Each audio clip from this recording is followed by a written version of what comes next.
Pelaksanaan Sistem Penerimaan Murid Baru atau SPMB hari kedua, tahap pertama pada Rabu, 11 Juni 2025, kembali diwarnai server down. Situs resmi SPMB yang dikelola Disdik Provinsi Jabar itu pun dikabarkan sulit diakses sejak pagi hingga sore.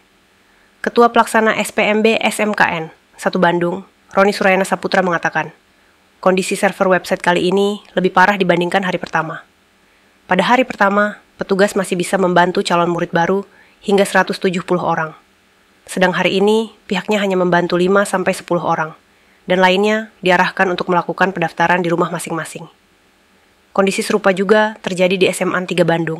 Wakil Kepala Sekolah Bidang Humas sekolah tersebut, Ida Royani mengatakan, beberapa orang tua murid yang datang ke sekolah harus sabar, dan bahkan kembali pulang akibat situsnya sulit diakses. Panitia internal SPMB SMA 3 Bandung tidak dapat berbuat apa-apa, lantaran situs SPMB dikelola oleh Disdik Jabar. Pun demikian di SMA 7 Bandung, situs SPMB sulit diakses ini terjadi sejak pukul 8.30 WIB dan hanya bisa diakses secara lancar selama 30 menit. Menurut pejabat pengelola informasi dan dokumentasi SMA 7, Kurnia, gangguan server sempat menghambat pelaksanaan SPMB. Misalnya di hari pertama, setidaknya ada 28 orang yang datang ke SMA 7 untuk meminta bantuan mendaftar, tapi hanya ada 13 orang yang sempat terlayani. Sebelumnya, Kepala Dinas Pendidikan Provinsi Jabar, Purwanto mengaku sudah melakukan evaluasi dan perbaikan terkait kendala tersebut, sehingga tidak terjadi di hari selanjutnya. Ia juga mengatakan, bagi calon peserta didik yang masih mengalami kendala saat mendaftar secara online di rumah, bisa datang ke sekolah tujuan untuk dibantu mendaftar oleh operator sekolah. Sementara itu, pelaksanaan SPMB tahap pertama ini dimulai dari 10 sampai 16 Juni 2025 untuk jalur domisili 35%, afirmasi 30%, dan mutasi 5%. Begitupun untuk pendaftaran SPMB SMK tahap pertama dilaksanakan tanggal 10 sampai 16 Juni 2025 melalui jalur domisili terdekat 10%, afirmasi 30%, mutasi 5%, dan persiapan kelas industri 20%.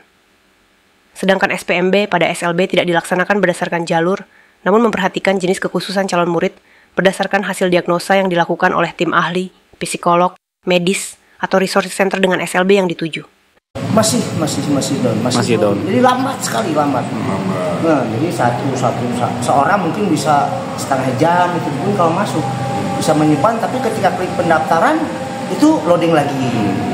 Termasuk kan kita ada beberapa ruangan ya. Pertama ruang informasi, sosialisasi sama konsultasi nih. Kita konsultasikan sepertinya masalah begini misalnya. Konsultasi itu ada siswa yang datang dia dengan domisili nih. Pertama milih domisili. Setelah kita lihat domisili jaraknya jauh, maka kita akan merunding, kita akan berikan pilihan lain bagaimana kalau masuk kelas persiapan industri. Karena saya melihat rapotnya bagus. Tapi ada yang kekeh kan, tetap saya mau ngambil KTM misalnya, ada itu juga. Padahal saya kalau lihat dari nilainya itu bagus-bagus gitu. Nah, mungkin nanti tahap 2 aja, kalau tidak berhasil di tahap 1 ada. Jadi memang terkenal seperti itu. Untuk server kedua pun masih ini. Terus yang kedua di verifikator. Nanti verifikator memverifikasi nih, benar nggak dokumen yang diupload. Nah, kalau dokumen yang diupload sudah betul, baru pindah ke validasi. Itu langsung, ibu itu pun ditawarkan, mau didaftarkan sekarang atau di rumah. Kalau orang tuanya, oke Pak, daftarkan saja, maka kita akan klik langsung di submit. Tapi Pak pikir-pikir dulu, nah seperti itu.